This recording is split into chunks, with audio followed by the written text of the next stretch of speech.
할렐루야! 오늘은 레위기 12장의 말씀을 함께 보도록 하겠습니다. 우리가 성경을 읽다 보면 이해하기 어려운 본문들이 있습니다. 내용 자체가 어려운 경우도 있고요. 또는 어떤 일에 대한 이유가 명확하게 나와 있지 않을 때도 있습니다. 앞선 레위기 11장에는 정한 짐승과 부정한 짐승에 대한 말씀이 있었죠. 정한 짐승과 부정한 짐승을 구분하는 기준이 무엇인지가 명확하지 않았습니다. 학자들마다 견해가 다르다는 말씀도 드렸습니다. 오늘 본문도 이런 면이 있습니다. 오늘 본문은 아이를 낳은 여자에 대한 말씀이 있습니다. 여자가 아이를 낳으면 부정해집니다. 이것도 태어난 아기가 남자냐 여자냐에 따라 달라집니다. 남자 아기를 낳으면 1회 동안 부정해집니다.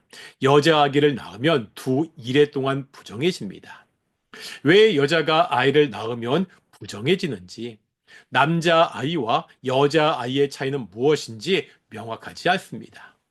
다만 주어진 말씀을 통해 이 말씀이 오늘날 우리에게 어떠한 의미가 있는지 생각해 볼 따름입니다. 아이를 출산한 여자가 부정해지는 것은 아마도 피와 관련이 있다는 생각이 듭니다. 3절과 5절에서 출산과 월경을 함께 언급하고 있기 때문입니다. 피는 생명의 상징이잖아요.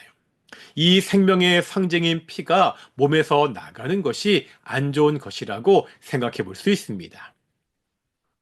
본래 여자의 출산은 부정을 만드는 일이 아니었습니다. 하나님의 축복이었잖아요. 하나님은 이 땅에 인간을 창조하시고 인간에게 복을 주십니다.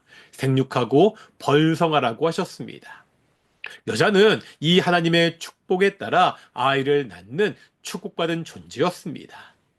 그런데 이 출산의 축복에 심판의 그림자가 드리워지지요. 왜지요? 인간의 범죄 때문입니다. 아담과 하와가 하나님의 말씀을 어기고 선악과를 따먹습니다. 하나님은 이들의 죄를 심판하시면서 여자에게 임신하는 고통을 크게 더하신다고 말씀하십니다.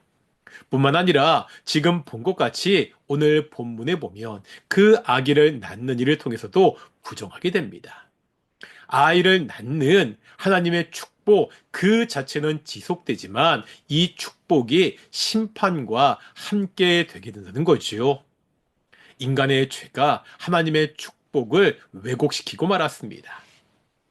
그렇다면 어떻게 하나님의 축복을 온전하게 누릴 수 있습니까? 이 부정의 문제를 어떻게 해결할 수 있죠? 6절과 7절에 보면 정결하게 되는 기한이 차면 하나님께 제사를 드려야 됩니다. 아이의 출생으로 생긴 부정을 해결할 수 있는 유일한 방법은 제사였습니다. 오늘날 우리의 죄의 문제도 마찬가지입니다. 어떻게 우리의 죄의 문제를 해결할 수 있죠? 어떻게 우리의 부정의 문제를 해결할 수 있습니까? 다른 방법이 없습니다. 오직 예수 그리스도의 십자가뿐입니다. 우리를 대속하신, 그래서 십자가에서 죽으신 그 예수님을 통해서만 우리의 죄의 문제가, 부정의 문제가 해결될 수 있습니다. 또 예수님과 관련해서요, 오늘 본문에서 살펴볼 곳이 있습니다. 출산 후 제사를 드릴 때 경제적인 형편에 따라 제물을 드릴 수 있었습니다. 당시에 가난한 사람들은 양이나 소 대신에 비둘기를 대신 드릴 수가 있었습니다. 그렇다면 예수님을 낳은 다음에 예수님의 어머니 마리아는 무엇으로 제사를 드렸을까요? 누가복음 2장 24절에 보면 양을 드리지 않습니다. 비둘기를 제사로 드렸습니다. 우리는 이를 통해 예수님의 가정이 가난했던 것을 알 수가 있습니다. 하나님이신 만왕의 왕이신 예수님이 우리의 죄를 속죄하기 위해 이 땅에 오셨습니다. 창조주가 피조물인 인간이 되셨습니다. 그런데 왕의 아들이 아니라 가난한 목수의 아들로 오셨습니다. 그리고 가장 흉악한 죄인이지는 십자가를 지셨습니다. 이 예수님의 낮아지심을 통해 우리가 구원을 받았습니다.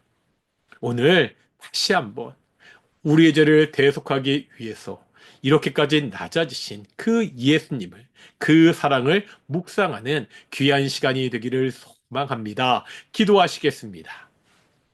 사랑과 은혜가 충만하신 아버지 하나님 감사드립니다. 우리가 우리의 죄로 말미암아 하나님의 심판 가운데 영원히 죽었던 자들이었습니다.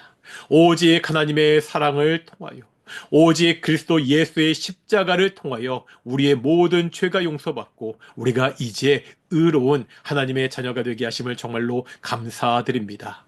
하나님, 우리가 매일매일 살아가면서 이 은혜, 이 사랑을 잊지 않고 살아가는 귀한 성도들이 될 수 있도록 인도해 주시옵소서. 감사드립니다. 이 모든 말씀 예수님의 이름으로 기도드렸습니다. 아멘.